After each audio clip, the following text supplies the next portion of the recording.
एक जमाना था जब दुनिया भारत से सीख लेती थी और आज तमामों देश हमारे दूतावासों से लोगों को बुलाकर फटकार लगा रहे हैं और माफी मांगने को कह रहे हैं। किस बात की देश माफी मांगेगा? भारतीय जनता पार्टी की एक बेलगाम प्रवक्ता ने अपने आकाओं को खुश करने के लिए बेहद घटिया आपत्तिजनक बयान पैगंबर के बारे में बोला। इससे भारतीय मुसलमानों को तो ठेस पहुंची ही, उनकी आस्था पर चोट पहुंची, लेकिन उससे मोदी जी या उनकी सरकार पर रत्ती भर भी फर्क नहीं पड़ा, जरा सी भी कान पे जू नहीं रहेंगी।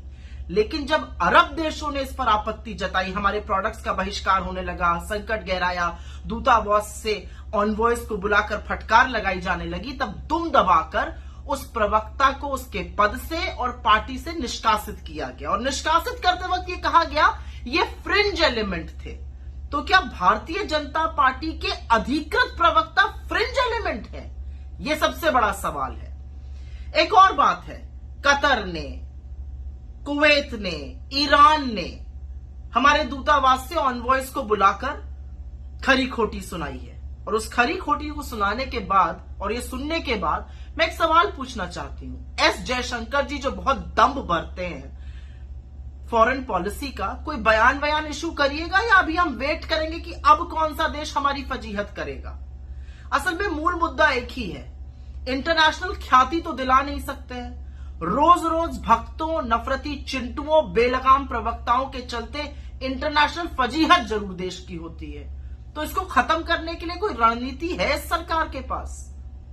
और एक बात इससे और जरूर सीखनी चाहिए नफरती चिंटुओं को खास करके, कि नफरत सिर्फ और सिर्फ उन्माद पाती है। नफरत का अंत बुरा होता है। खास तौर से नोएडा के उन कमांडो वॉरियर एंकर गणों को यह जरूर समझना चाहिए कि वक्त आने पर दूध की मक्खी की तरह छिटका दिए जाएंगे। जब अपने ही प्रवक्ता को फ्रिंज एलिमेंट कह दिया तो आपका हश्र क्या होगा ये आप जानते हैं। इसलिए रोज शाम को दुकान खोलकर नफरत फैलाने का काम खत्म कर दीजिए। इस देश का सर ऊंचा करने का काम करिए। इंटरनेशनल फजीहत जो उन्मादी एंकरों, बेलगाम प्रवक्ताओं, ट्रोल आर्मी, नफरती चिंटुओं और खुद आपकी सरकार और आपके चलते भी होती है मोदी जी, उसका अंत होना चाहिए।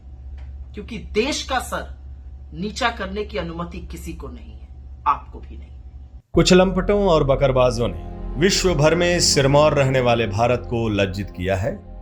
पिछले 8 सालों में नागरिक कम, भक्त ज्यादा पैदा हुए हैं। मुंह में राम, बगल में नाथूराम कहने वाले जब माफी वीर को महिमा मंडित करें, तब समझिए कि देश की ऐतिहासिक धरोहर खतरे में है। गांधी जी, नेहरू जी, पटेल जी एवं अनगिनत महापुरुषों के विचार, उनके नक्शे कदम पर चलने वाले देश में गोडसे जबरन कुर्सी पर काबिज है।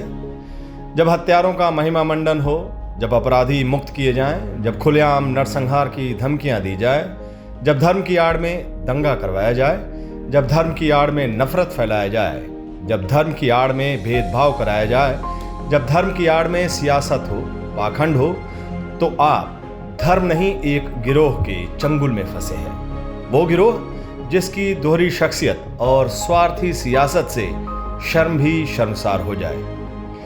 यही वो दोहरी शख्सियत किसी भी मुल्क की भाषा, संस्कृति, पहचान, गौरवशाली इतिहास के लिए खतरा होता है। हम आपके भाषण नहीं भूले प्रधानमंत्री जी। सितंबर 2002 खैरलांजी, गुजरात। उत्तर प्रदेश 2017 शमशान कब्रिस्तान।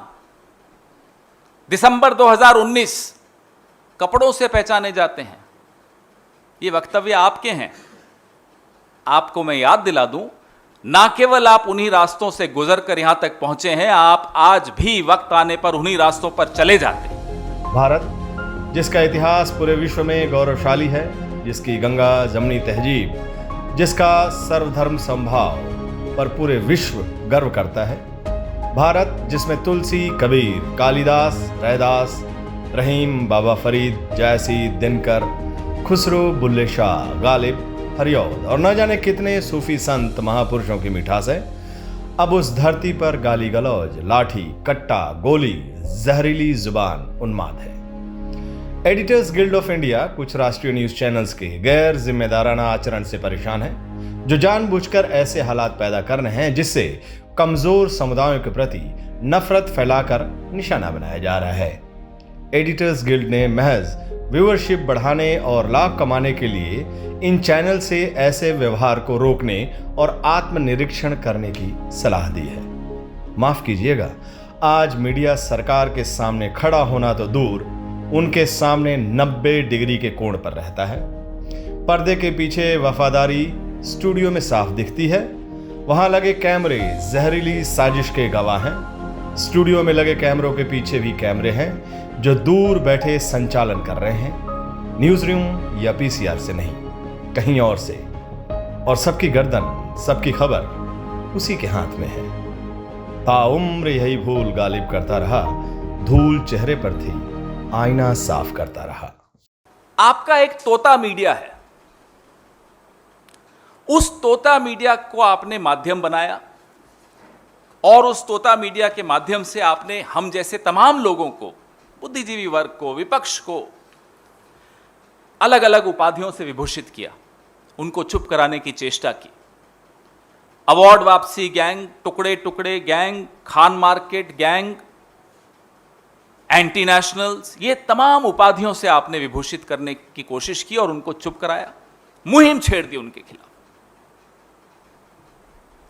और आज यह परिस्थिति पैदा हो गई कि विदेशी मुल्कों की घुड़की पर आप तुरंत कार्रवाई कर देते, अपने देश से आवाजें उठती उनको दबाते हैं, बाहर से आवाज उठी और आपने कार्रवाई की। और कार्रवाई क्या की? अपने ही दल के अधिकृत प्रवक्ताओं को फ्रिंज कह दिया। फ्रिंज का हिंदी न प्रणव भाई को मालूम है, न संजीव भाई को मालूम, आपको मालूम हो तो बताइए। अपने ही दल के अधिकृत प्रवक्ता, उनको आपने फ्रिंज कह दिया। आप कैसे फ्रिंज कह सकते हैं, हमें तो यह नहीं समझ में आता। आप भी तो इन्हीं रास्तों से गुजर कर यहां तक पहुंचे, यही गलियां थी जिनसे आप गुजर के यहां तक पहुंचे हैं मिस्टर मोदी। आप नहीं किसी को फ्रिंज कह सकते। आज आप फ्रिंज कह भी दें, कल यही नुपुर शर्मा, यही नवीन कुमार जिंदल आप ही की पार्टी द्वारा मुख्य धारा में लाए जाएंगे। कल का फ्रिंज आज का मेन स्ट्रीम है, आज का फ्रिंज कल का मेन स्ट्रीम बनेगा।